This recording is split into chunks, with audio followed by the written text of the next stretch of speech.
Hello guys, नमस्कार। आपके अपने YouTube channel Divya education app में आप सभी का स्वागत। साथियों, आज से अपन सेकंड ग्रेड के लिए राजनीति विज्ञान के जो भी टॉपिक्स रहेंगे उनके बारे में विस्तृत अध्ययन करेंगे। तो आज से अपन शुरुआत करते हैं। तो आप सभी साथियों से निवेदन रहेगा कि इस वीडियो को ज़्यादा से ज़्यादा शेयर करें, जिससे कि सभी साथियों के पास ये सूचना पहुँच सके। देखिए साथियों, बात करेंगे भारतीय संविधान की। भारतीय संविधान के बारे में बात करने से पहले हम लोगों को बात करना होगा कैबिनेट मिशन के बारे में। कैबिनेट मिशन की बात करें तो जनवरी 1946 में ब्रिटेन में लेबर पार्टी के नेता, यानी जब भारत को आज़ादी देने के लिए कौन सी पार्टी ने सहयोग किया था ब्रिटेन की, तो लेबर पार्टी के नेता एंटनी ने भारतीय नेताओं के अनौपचारिक स्तर पर बातचीत करने के लिए कैबिनेट मिशन भारत भेजा। 24 मार्च 1946 को कैबिनेट मिशन भारत आया। तो परीक्षा की दृष्टि से महत्वपूर्ण यही है कि कैबिनेट मिशन भारत कब आया, तो 24 मार्च 1946। कैबिनेट मिशन में कुल मिलाकर 3 सदस्य थे। इनके आपको नाम ध्यान रखना है। सर स्टैनफोर्ड क्रिप्स, एवी अलेक्जेंडर और पेंथिक लॉरेंस। अध्यक्ष पेंथिक लॉरेंस थे। अब आगे देखते हैं कैबिनेट मिशन ने क्या क्या अनुशंसाएं की, उनके बारे में अपन देखते हैं। देखिए, कैबिनेट मिशन की अनुशंसा: संविधान सभा का भारत में संविधान निर्माण हेतु गठन किया जाएगा। संविधान सभा के सदस्यों का निर्वाचन प्रांतीय विधान मंडल के सदस्यों द्वारा अप्रत्यक्ष रूप से होगा। 10 लाख की जनसंख्या पर एक सदस्यों का प्रावधान होगा। ये सभी महत्वपूर्ण बिंदु है, आपको याद रखने हैं। अब आगे बात करते हैं भारत में संविधान सभा की मांग कब उठी। तो 1895 में सर्वप्रथम स्वराज विधेयक के दौरान, फिर 1922 में गांधी जी ने, 1924 में नेहरू ने, 1928 में पुनः नेहरू ने और 1937 में मानेंद्र राय के द्वारा ये मांग उठाई गई। और 1937 में प्रांतीय विधानमंडलों के द्वारा, 1940 में अगस्त प्रस्ताव के द्वारा, 1945 में वेवल योजना के द्वारा। तो अब कैबिनेट मिशन योजना के बाद संविधान सभा में कुल प्रस्तावित सदस्यों की संख्या 389। यह महत्वपूर्ण है, जिसमें ब्रिटिश प्रांतों से 292 सदस्य और कमिश्नरी प्रांतों से 4 कमिश्नर प्रांत थे। कुल मिलाकर 209 सदस्य यहाँ से आए। 209 में 4 प्रांत अगर हम बात करें कमिश्नरी, तो ABCD आपको ध्यान रखना है ट्रिक में: EN Ajmer, VN Balochistan, CN Coorg, DN Delhi. देशी रियासतों से सदस्यों को मनोनीत किया गया था और यहाँ से चुनाव हुए थे अप्रत्यक्ष रूप से, यहाँ से मनोनीत थे। तो मनोनीत सदस्य थे 93। इन बातों का भी आपको ध्यान रखना है, जिसमें महिलाओं की संख्या थी 15 महिलाएँ थी कुल 289 सदस्यों में थे। तो कैबिनेट मिशन के अनुसार जुलाई 1946 में संविधान सभा के सदस्यों का चुनाव हुआ। कब? जुलाई 1946 में। चुनाव की स्थिति क्या रही, इसके बारे में अपन आगे देखते हैं। देखिए, चुनाव की स्थिति देखें। चुनाव में कांग्रेस को 208 सीटें मिली, कुल मिलाकर 208 सीटें, और मुस्लिम लीग को 73 सीटें मिली। प्रांतों में आरक्षण की बात करें तो 3 प्रकार से आरक्षण दिया गया: सिख, मुस्लिम और सामान्य के द्वारा, जिसमें 8 महिलाओं ने संविधान सभा पर हस्ताक्षर किए। यह महत्वपूर्ण है कि संविधान सभा में महिलाओं ने कितने हस्ताक्षर थे? 8 महिलाओं ने हस्ताक्षर किए थे। आगे देखते हैं। 26 नवंबर 1949 को 284 सदस्यों ने संविधान जो पारित हुआ था उस पर हस्ताक्षर किए। कितने? 284 सदस्यों ने हस्ताक्षर किए, जिसमें 8 महिलाओं भी शामिल थी। प्रथम बैठक, संविधान सभा की प्रथम बैठक जो चुनाव हुई उनके बाद संविधान सभा की प्रथम बैठक 9 दिसंबर 1946 को हुई, सभी को पता है। स्थान कहाँ? तो दिल्ली। अस्थायी इसके अध्यक्ष थे सत्यानंद सिन्हा, बिहार से थे और वरिष्ठ सदस्य थे, इसलिए इनको अध्यक्ष बनाया गया। मुस्लिम लीग ने इसका बहिष्कार किया। और प्रथम वक्ता अगर आपको पूछ लिया जाए तो राधाकृष्ण करना है। और दूसरी बैठक की बात करें तो 11 दिसंबर 1946 को हुई, जिसके स्थायी अध्यक्ष थे राजेंद्र प्रसाद। संवैधानिक सलाहकार, यानी संविधान सभा के संवैधानिक सलाहकार BN राव थे। आगे अपन बात करते हैं तीसरी बैठक की। तीसरी बैठक की अपन बात करें तो तीसरी बैठक हुई 13 दिसंबर 1946। तो इसमें नेहरू जी ने उद्देश्य प्रस्ताव रखा और 22 जनवरी 1947 को उद्देश्य प्रस्ताव पारित हुआ। कई बार एग्जाम में पूछा जाता है उद्देश्य प्रस्ताव पारित कब हुआ, इसके बारे में पूछा जाता है। विद्यार्थी गलती से 13 दिसंबर 1946 13 दिसंबर 1946 को उद्देश्य प्रस्ताव रखा गया था और 22 जनवरी 1947 को पारित हुआ। 22 जुलाई 1947 को ही राष्ट्रध्वज को स्वीकार किया गया। तो 22 जनवरी 1947 को उद्देश्य प्रस्ताव पारित हुआ और 22 जुलाई 1947 को राष्ट्रध्वज। जुलाई और जनवरी में आपको ध्यान रखना है। संविधान सभा के अस्थायी अध्यक्ष फ्रैंक एंथोनी और संविधान सभा के स्थायी उपाध्यक्ष SC मुखर्जी, यह कई बार पूछा गया है। एस सी मुखर्जी के बारे में ध्यान रखना है। और संविधान सभा के स्थायी उपाध्यक्ष थे टी कृष्णस्वामी और एस सी मुखर्जी, दोनों स्थायी उपाध्यक्ष थे। आगे बात करते हैं संविधान सभा की कुछ समितियां भी थी, उन समितियों के बारे में बात करते हैं। समितियों के बारे में बात करते हैं संघ समिति, संघ संविधान समिति और राज्यों के लिए समिति और विशेष समिति। इसके अध्यक्ष थे जवाहरलाल नेहरू।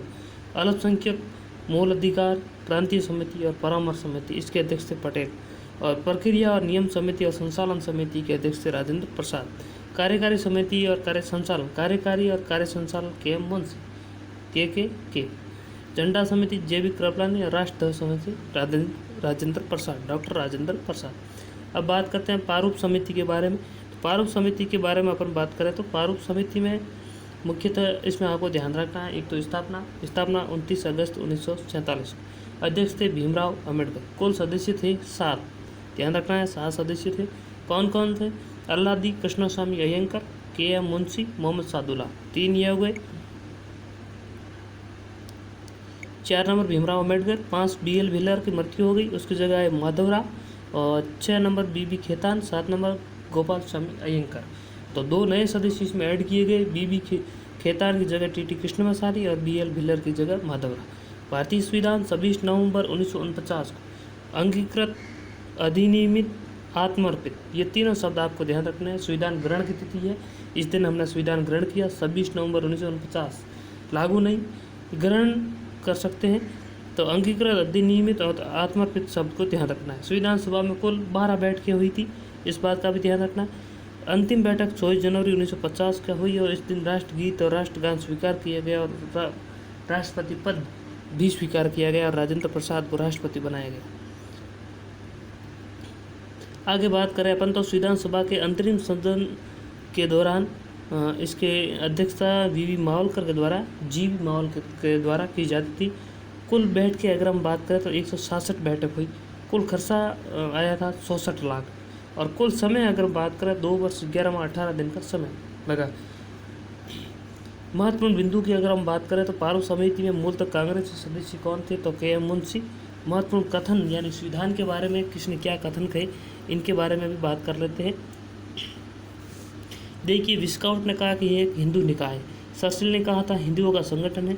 ग्रैनविल ऑस्टिन ने कहा एक दलीय देश का एक दलीय निकाय। ग्रैनविल ऑस्टिन ने एक और कथन कहा संविधान सभा ही कांग्रेस है और कांग्रेस ही भारत है। नेहरू ने कहा सलायमान राष्ट्र। कम्युनिस्ट पार्टी ने कहा संविधान को दासता का प्रतीक कहा। और A.R. देसाई ने भारतीय संविधान को बर्जुआ संविधान का। आइवर जेनिक्स ने भारतीय संविधान को वकीलों का स्वर्ग कहा। तो यह काफ़ी महत्वपूर्ण है और कई बार पूछा भी गया है। तो कुल वाचन कितने हुए? तो 3 वाचन हुए। पहला 4 नवंबर 1948, दूसरा 15 नवंबर 1948, तीसरा 14 नवंबर 1949। आगे महत्वपूर्ण है संविधान सभा में विदेशियों से क्या क्या स्रोत लिए गए। तो पहले बात करेंगे इंग्लैंड से। तो इंग्लैंड से ई विकास राव मंत्र, यानी ई से ये ट्रिक है, आप ध्यान रख लेना। यानी ई से इकरी नागरिकता बोल सकते हैं, वी से विधि का शासन, स से संसदीय प्रणाली, रा से राष्ट्रपति की संवैधानिक स्थिति, ए से एकीकृत न्यायपालिका, म से मंत्रिमंडल। ठीक है, आगे कैग और महान्यायवादी ये भी ब्रिटिश संविधान से लिए गए। आगे बात करते हैं अमेरिकी संविधान से। तो अमेरिकी संविधान से अन्याय की पुनः वित्तीय उपमा लो, ये ट्रिक है, अन्याय की पुनः वित्तीय उपमा लो। तो इसमें मूल अधिकार, स्वतंत्र न्यायपालिका, न्यायिक पुनरावलोकन, वित्तीय आपातकाल, उपराष्ट्रपति पद, महाभियोग और लोकतंत्र, ये अमेरिका से लिए गए। आगे बात करते हैं कनाडा से। कनाडा से 3 लिए गए, एक अवशिष्ट शक्तियाँ, सबल केंद्रीकरण, संघ की ढांचा। और संयुक्त बैठक की बात करें तो ऑस्ट्रेलिया से।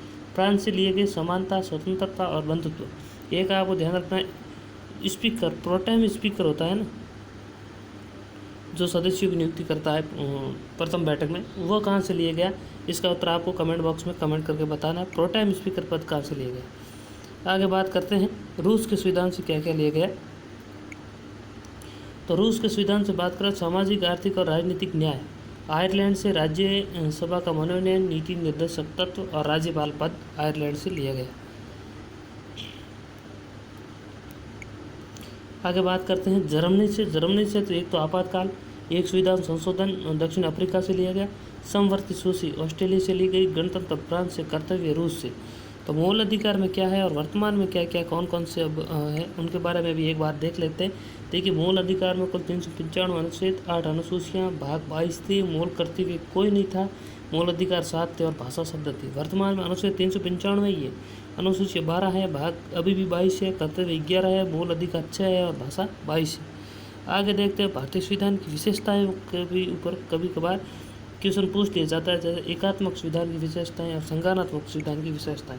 तो एकात्मकता में केंद्र मजबूत होता है, जैसे सशक्त सरकार, एकीकृत नागरिकता, आपातकाल, एकीकृत न्यायपालिका, अखिल भारतीय सेवाएं, संविधान का लचीलापन, केंद्र और राज्यपाल। एकात्मक का मतलब होता है जिसमें केंद्र सरकार अपना मजबूत पक्ष रखती है और मजबूत होती है, वो एकात्मक। संज्ञानात्मक, केंद्र और राज्य दोनों का मिला जुला असर रहता है, जैसे शक्तियों का बंटवारा, संविधान की सर्वोच्चता, स्वतंत्र न्यायपालिका, लिखित संविधान और संविधान की कठोरता। तो ये थी आप सबके लिए जो सेकंड ग्रेड की तैयारी कर रहे हैं और अन्य कोई भी प्रतियोगिता की तैयारी कर रहे हैं उनके लिए अपन ने यह राजनीति विज्ञान यानी संविधान से संबंधित जो भी टॉपिक है उन टॉपिक को लिया। ये पहला टॉपिक है। अपन विस्तृत और क्रम वाइज टॉपिक को लेकर चलेंगे जो सेकंड ग्रेड में है। तो जो भी साथी सेकंड ग्रेड की तैयारी कर रहे हैं, इस वीडियो को ज़्यादा से ज़्यादा शेयर करें अपने साथियों तक, और आपको अच्छा लगे तो कमेंट बॉक्स में कमेंट करें और लाइक पर शेयर करें। धन्यवाद साथियों।